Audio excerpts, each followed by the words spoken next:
আসসালামু আলাইকুম এভরিওয়ান। আজকে আমি শেয়ার করব আমার দিনের কিছু মুহূর্ত। চলুন দেখা যাক আমি কি কি করি। এটা কি দেখেছেন? নিম পাতা, ওটা আমি শুরুতে সকালে খেয়ে নিই। এরপর 1 কাপ চা, 2টো রুটি খেয়ে নিলাম।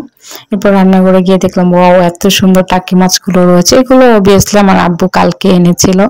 কালকেও আমরা কিছুটা ভাবছি, আর আজকেও কিন্তু এটার যে আমি রান্না করব সেটার ব্লগ টোটালি তোমরা দেখতে পাবা। সো ভিডিওটি না টেনে সম্পূর্ণ দেখবে, ওকে? এরপর আমি আমার রুমের যেগুলো অগোছালো রয়েছে সেগুলো গোছাচ্ছিলাম, কারণ যার যার রুমের জিনিস তাকে গোছানো সবচেয়ে বেশি ভালো। আর আমার অগোছালো থাকাটা একদম পছন্দ না।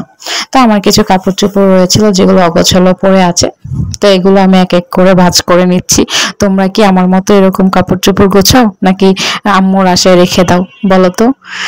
যাই হোক, এরপর আমি আমার কাপড় চোপড়গুলো গোছাচ্ছিলাম আর ভাবতেছিলাম কখন আমি একটা জিনিস বানাবো, তোমাদেরকে শেয়ার করে দেখাবো। এটা তোমরাও কিন্তু বাড়িতে বানিয়ে নিতে পারবে। সো ভিডিওটা কিন্তু সম্পূর্ণ দেখে যাবে, ওকে? তো যাই হোক, এরপর আমার সমস্ত কাপড় চোপড় গোছানো শেষ।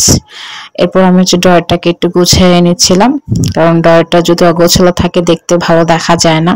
সো আমার রুমের ড্রয়ারটাকে একটু গুছিয়ে নিচ্ছিলাম, এই আর কি। এবার আবার রান্নাঘরে চলে গেলাম, দেখলাম মাছগুলো খুব লাফাচ্ছে। আচ্ছা যাই হোক, এখন শুরু করা যাক। আমি কি বানাতে চলছি দেখো। এটা হচ্ছে আতপ চাল। আমি কিছু চালের গুঁড়া নিয়ে নিলাম, এটা দিয়ে কিন্তু আমি স্পেশাল জিনিস বানাবো। সো ভিডিওটা কিন্তু শেষ পর্যন্ত তোমরা দেখবে।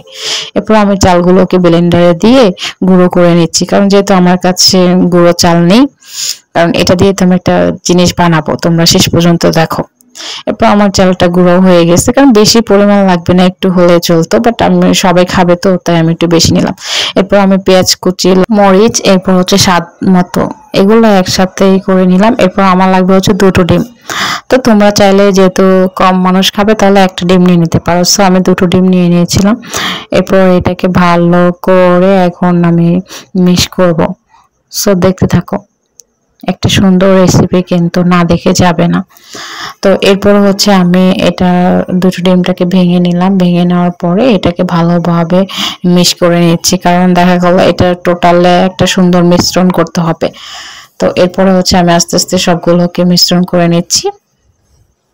এরপর আমি এগুলোকে একটু ভালো করে মিক্স করে নিচ্ছিলাম, কারণ অ্যাকচুয়ালি ভালোভাবে যদি মিশ্রণটা না হয় তাহলে এটা কিন্তু হবে না।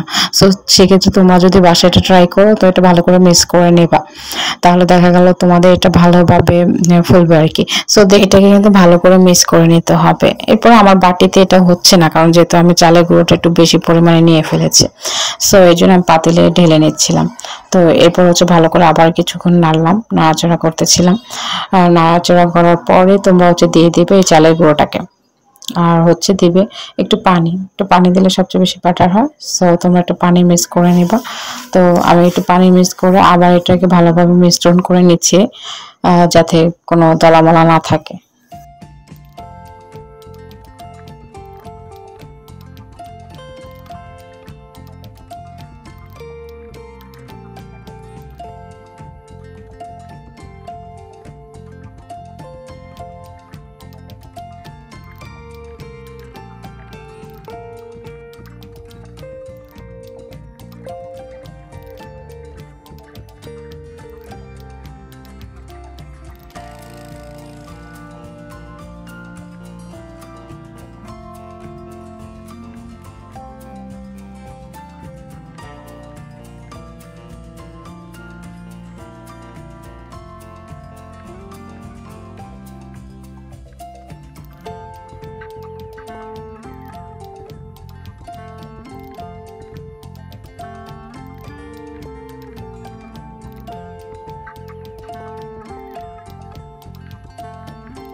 এরপর আমি চালের গুঁড়োটাকে ভালোভাবে মিশ্রণ করে নিচ্ছি।